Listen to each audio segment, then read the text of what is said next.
King has shed a ton of fans, and after reading this, why should they come back? DC needs to be doubling down on quality now more than ever, yet horseshit like this is showing up in Batman.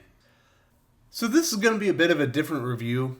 Based on the cover, I knew going in, I wouldn't like this book, but King really brought his Gamma game on Batman 68. This book blows in ways I didn't think imaginable. Just so you know, I'm giving the issue 0 stars, which shouldn't be possible, but this isn't in any way, shape, or form a Batman comic, so 0 stars. I'm going to leave the names of editor Jamie Rich and associate editor Brittany Holzer up this entire review as a reminder of who let all this horseshit make it to print. Before reading the book, I told my wife if there was no poetry this issue, I would be a happy camper. I must have jinxed myself because there's no poetry and King's writing is somehow worse for it. We might as well acknowledge the cover right off. Whoever thought putting an Archie-style artist like Amanda Conner on DC Comics' flagship book needs to be taken to sea and keelhauled in front of the entire DC staff? It'll serve as a nice warning to the next dumbass who thinks of doing something this stupid in the future. Unfortunately, Amanda is the interior artist for most of the issue as well.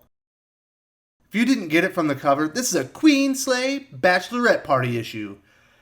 Airhead teen versions of Lois and Selena are heading to the Fortress of Solitude.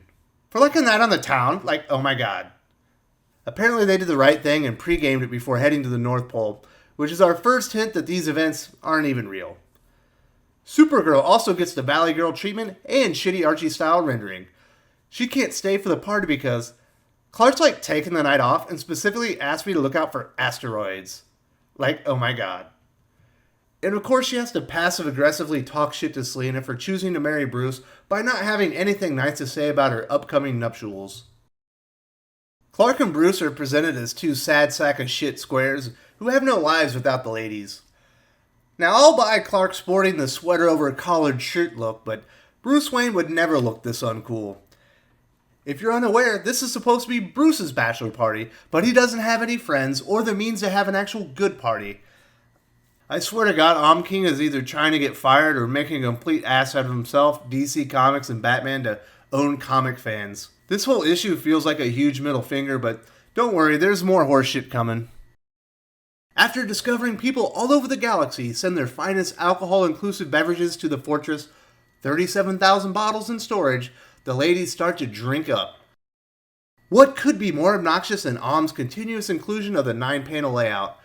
The next level 12-panel layout, complete with 12 lame jokes and winks at the reader. At this point, I realized returning to Batman really isn't worth my time, but I had to power through the rest of this garbage. Clark and Bruce continue to be the most boring friends in the history of the universe, talking about Finnish artists of all things. All I could think about was how much Bruce looks like a thinner version of John Lovitz. He's a funny comedian and a great addition to an ensemble cast, but he would never be considered to play Batman. This really is the drizzling shits of Batman art. The ladies take a dip in a space jacuzzi that would make the Rainbow Bridge blush. The conversation sounds remarkably similar to what you read in Heroes in Crisis when Harley and Ivy talk. Does King think all women are the same? What a sexist asshole. I have trouble. There aren't many people who understand. It's an odd life. I don't have a lot of friends. Are we friends? Are they friends? Two females within 10 feet of each other in a comic book? Why aren't they sweet and sour scissoring yet? I also want to point out that I find the hypersexualization of the manservants in this book problematic. These robots or clones or whatever the hell they are probably have feelings. It's appalling that King and Amanda Conner would present them this way. Men's rights now! So I guess in Batman's worst nightmare, the Fortress of Solitude is a stallion ranch, and why wouldn't he dream about Lois's realization that she hates her life? Tomorrow I wake up and be a reporter, and a wife, and a mother, and then go to work and be a reporter. It really is time for King to move on with his professional life. Batman and together is doing no good for anyone now, especially the readers. This is supposed to be a goddamn Batman comic. Thankfully, Conner isn't the artist on this entire shit issue, but Dan Panosian might not have been the best choice to finish the book. My goodness, this is like watching a movie and the visual style changes from Pixar animation to Tarantino. I do like that it looks like Clark and Bruce are ready to murder each other now. I guess this is some fourth wall breaking as they acknowledge they're in Bruce's nightmare. Bruce secretly drove Selena away because he knows he can never be satisfied as a family man. I wonder, did Bruce break the fourth wall and spoil issue 50 to the press as well? It was definitely one of the worst miscalculations in DC history. They lost a lot of money and readers on that little snafu. Batman dropped below 90,000 issues shipped in February. If you compare that to the 120,000 shipped for issue 49, it's a 25% drop in 8 short months. Crazy, right? It's almost like the industry is in trouble.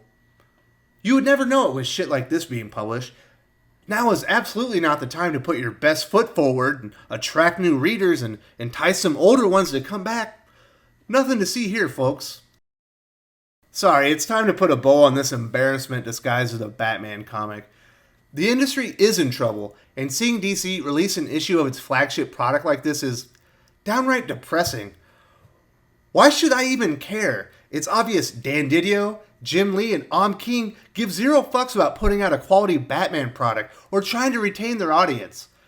Batman has no chance at shipping over 100,000 issues until it gets a new creator or hits issue 100, and King says he's on it till at least issue 100. I'll be shocked if Batman isn't shipping under 70,000 issues by then. King has shed a ton of fans, and after reading this, why should they come back? DC needs to be doubling down on quality now more than ever, yet horseshit like this is showing up in Batman. I would be upset if this was the tone of a Snagglepuss comic, let alone one of the most badass characters in industry history. I'm starting to feel about DC Comics the way I did about Marvel last year. Every month, I drop a couple more titles and maybe add one more. In 5 or 6 months, I'll only be buying Venditti and a couple other creators. If this is how they treat Batman, how can anyone expect them to treat any of their characters well? You can't! If you enjoyed this video, please give it a like. I would appreciate it very much. It helps us attract more views for the channel. Subscribe for future commentary, comic book news, and reviews. And don't forget to ring the bell for notifications. If you want to talk comics, movies, and much, much more, you can follow me on Twitter at Wes_from_TC. With that, Salamat Po, and I'm out.